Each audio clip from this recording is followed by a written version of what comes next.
Okay, hello everyone. Today we're looking at the idea of value. We're going to be exploring it a couple of different ways, using it on three-dimensional forms. So pretty much you all kind of got to follow along and watch the video and draw while you're working. Now I handed this handout out with your school supplies. If you didn't get those, you can pretty much just draw the boxes, draw the forms yourself. Kind of just try to replicate that the best you can. If you have plain white paper, if you don't have that, blind paper will work also. But if you have this handout, that'll be great, okay? So before I get started, typically I usually use a mechanical pencil for a lot of my drawing, but in this case, we're doing a lot of shading. And in that sense, like a number 2 pencil will work. If we're using drawing pencils, like an HB or a B will work excellent as well. Okay, so we have this front side of the handout. This is value scales using line. We're going to kind of skip that just for a second. We're going to kind of cruise on to our sort of second part of our video. Not video, I apologize, our handout. And we have a nice little value scale. Now, I'm sure you've probably seen a value scale before, so at some point in your taking art classes. What that pretty much is, it's a scale we can use to kind of go from the darkest darks to the lightest lights, okay? So we have two polar extremes. In the middle of that, we're going to have sort of what's called gray tones, going gradually from darker into lighter, okay? So that's the basic concept. So just kind of follow along with me. We're going to label this a 1. It's going to be our darkest tone. Now, when you are working with building up value, you want to start out light and then gradually build. You can always go back and you can make something a lot lighter, but it's really hard to like erase, and I just messed up there. So I'm going to cut this part. I'm going to start over from right here. So working with value, I'm going to start over right here. I'm going to cut this part. I need to find my online timer, so I'll go over 15 minutes. Thank you. Okay, start. So working with value, you want to sort of gradually build up a light shading and get darker. It's much easier to do that versus going too dark and then having to erase, start all over again, so on and so forth. So we'll call this number 1, and we're going to go in.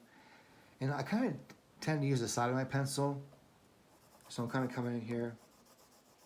You know, we're not going to fill this whole space up, like half of it is well enough. It doesn't really serve a great purpose to include the whole entire square. So we're going to sort of build up. It's going to be our darkest dark. So what I typically do is go in one direction, reverse course, go in the opposite direction. In this case, I started off horizontally. I'm now going vertically. Okay, and I know I can get darker than that, so we're going to keep at it. Once again, horizontally. You can go diagonally, which is perfectly fine. And I'm not interested in really how neatly you stay within the boxes. I'm mostly interested in, do you get the concept? Can I use pencil pressure and sort of building up values to create a specific value tone, okay? So we're going to start off with 2 extremes. We have 1. So we have 1, 2, 3, 4, 5, 6. We have 7. So we can go ahead and label this next box down here 7. So think about the lightest light you possibly have. Talking about pencil pressure. How light can that pencil pressure be? Okay. So as I'm kind of going onto this paper, I'm just barely skimming the surface of the paper. I have very low pencil pressure. I use the side of my pencil. I have much more control versus like doing this, where things tend to be more like the same sort of pressure. Once again, I'm only worried about filling about half of this box. I'm just really just kind of skimming the surface of this paper, okay? Very light pressure. It's my lightest light. So now I have 2 extremes, my 1 and my 7. So now my goal is to number the rest of these and have a gradual scale going from dark to light, okay? So I can say 1, 2, 3, 4, 5, and 6, okay? So each time I kind of draw myself a line right here, just kind of indicate I don't need to fill up this entire box, it doesn't really serve any purpose. So my next 2 is going to be slightly darker, than the one I had before in terms of value. So once again, I'm starting out light, using the side of my pencil, and gradually building up. Okay? Kind of keeping an eye out, looking at this guy next to me. Okay? Until I see it's pretty darn close to this, but not as dark as that. So I think I've reached that at this point. Jump to number 3, once again, starting out light.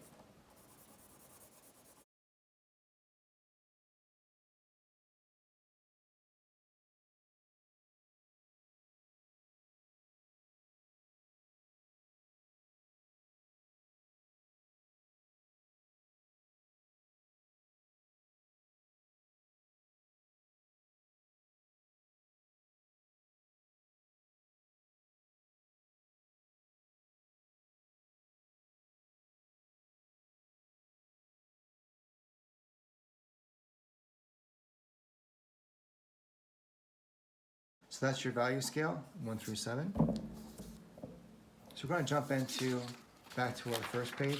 So now we got the concept, the major idea. Okay, now we have a value scale.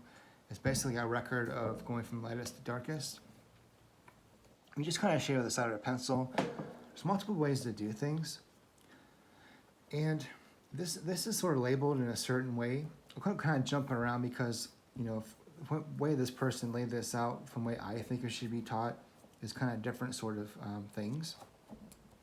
I'm also going to be using a size scrap of paper to sort of illustrate some different ideas as we go along too.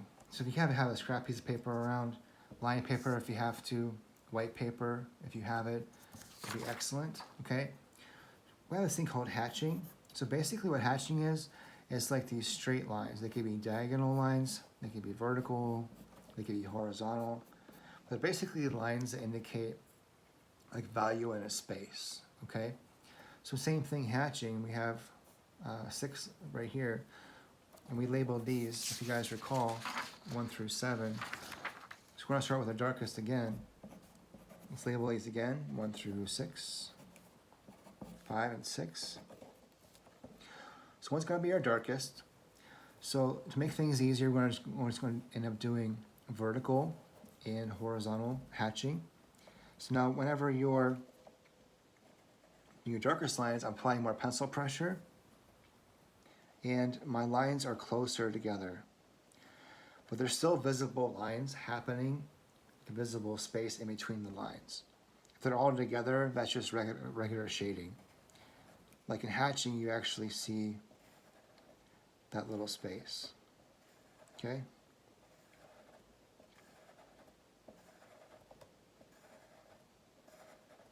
Now just do your best here. It is drawing one is a foundation class. So this is where just practice. So it's more about you getting comfortable with the idea.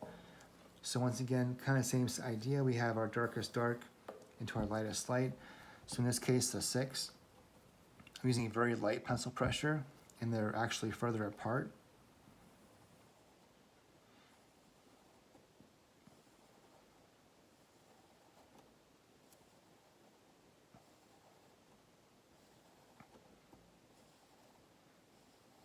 Okay.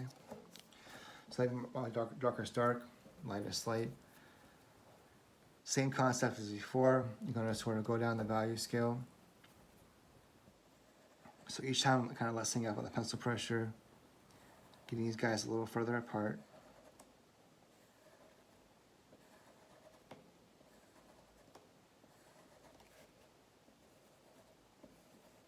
Okay. I shouldn't go back over these again because they're getting too far towards this side already. Okay.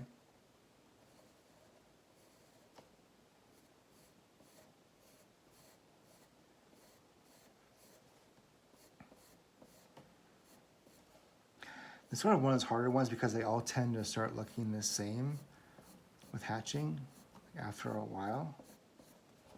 Okay.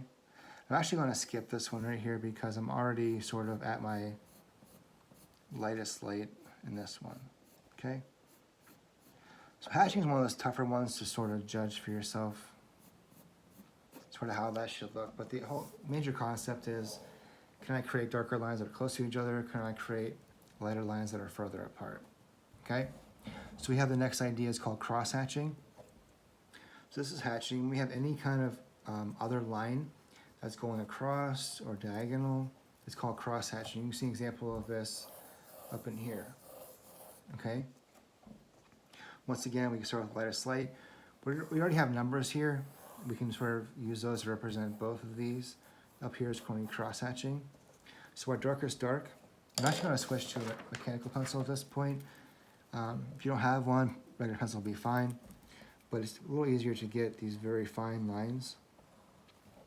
I'm using diagonal lines to represent this darkest dark here.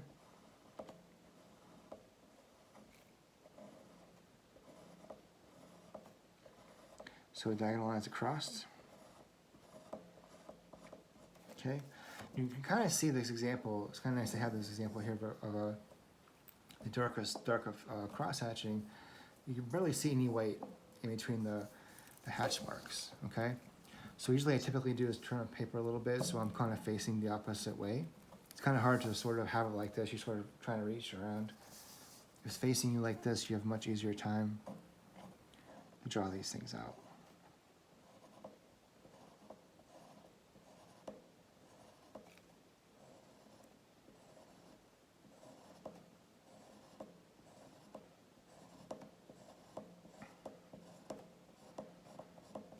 Okay, I'm looking at this, and this is great. I have a handout.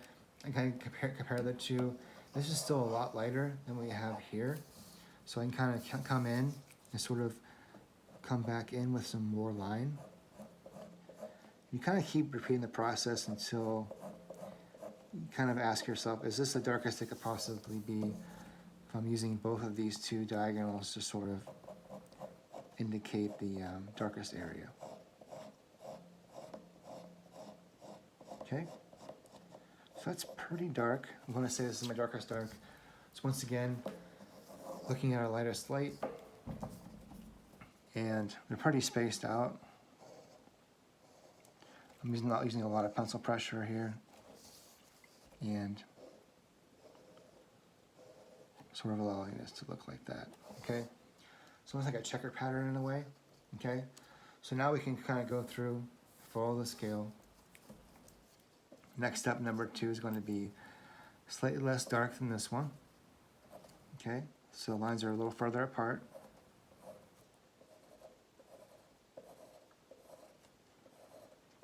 It's better to start out further apart. You can always get closer together. Rotate the paper.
Okay, so now you can kind of see, a basic value scale. Like once again, if it's not perfect, like mine or like this handout here, it's okay.